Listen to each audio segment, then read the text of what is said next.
Well, hello, God's good people. How are y'all doing today? I pray that all is well and that y'all are enjoying what we've been discussing. We are talking about finances. Definitely, share with others if you believe it will help them, if you believe it's something God is leading you to do. Today, we're going to speak about the offerings with Solomon.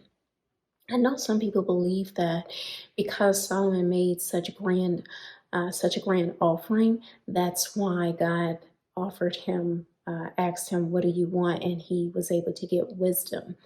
And when I asked the Lord about it, then He shared different with me. Still, I shared what the Lord had told me about, sowing a seed in order to gain wisdom and not having to do that.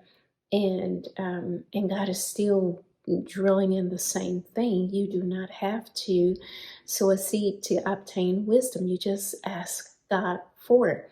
As far as it trying to connect with Solomon's offerings, this is how the Lord broke it down to me, and so I will share it with you. Solomon made burnt offerings based on the requirements of the law that God had set in order for cleansing sin. And you can see that law if you go to Leviticus, the first chapter. It's called the procedures for the burnt offering.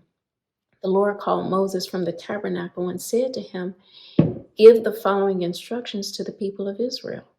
When you present an animal as an offering to the Lord, you may take it from your herd of cattle or your flock of sheep and goats. If the animal you present as a burnt offering is from the herd, it must be a male with no defects, so a perfect sacrifice, right? The perfect lamb. Bring it to the entrance of the tabernacle so you may be accepted by the Lord. Lay your hand on the animal's head, and the Lord will accept its death in your place to purify you, making you right with Him." So it was a foreshadowing of things to come. Christ dying on the cross, being the perfect sacrifice as our sin offering. He became our high priest because then the priest would make the offerings. Remember, there was Aaron and his sons, and they made the offerings. But Jesus became our high priest. His offering and our sacrifice. So His offering of His body and blood cleansed us from all unrighteousness. As far as Solomon making an offering and then gaining wealth, some have used this, as I said earlier, to support giving money or offerings in the church, stating they had animals back then and you can't bring an animal, I've heard some say, and you can't bring an animal to our present day church. When I asked God His thoughts about this, and I thank my mom for always saying, no matter what is spoken or said, always take it back to God and cross-reference with Him. Lord, what do you say about what's being said? So when I asked God about His thoughts concerning that statement, He said they had money back then. David wasn't willing to make an offering with something he didn't pay for to stop the plague. He needed to make a burnt offering for the sin that he had caused, right? 1 Chronicles 21 and 22. Abraham made an offering when God asked for his son Isaac, which was another foreshadow of Jesus being offered as a sacrifice for us. Abraham had money though. Remember, God made him very wealthy. He was so wealthy, him and his nephew Lot had to split and part ways because it was so much. God had gave them so much. Job, he had money, a lot of it, but he made sacrifices for his children's atonement. Jesus had a treasurer, money, Judas, who betrayed him for 30 pieces of silver. But Jesus's offering wasn't money. It was Himself for sin atonement. Again, God is confirming if you lack wisdom, if you need wisdom, you ask Him. You do not have to sow a seed for wisdom, according to James 1 and 5. The offerings back then, they were for sin and atonement per the law. Jesus fulfilled the law. He became our high priest, an atonement for all of our sin. So the question becomes, I can hear now, well, what does it mean when it says, bring ye all the tithes and offerings, right? Well, there's purpose for that there may be meat in my house. Not so that you can get wisdom, not so that you can get a need fulfilled. It's so that there may be meat in God's house. There's a purpose for those offerings, for those tithes. But as far as us goes, with doing offerings and sacrifices in the same essence as what Solomon did, they hadn't given offerings for a while by the time Solomon became king.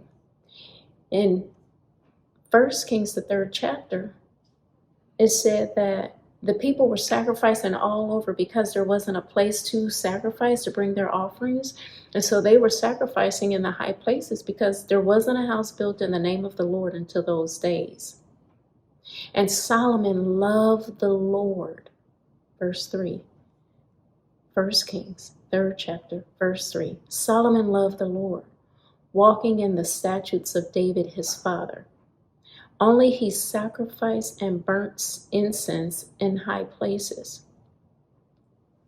And the king went to Gibeon to sacrifice. Therefore, that was the great high place.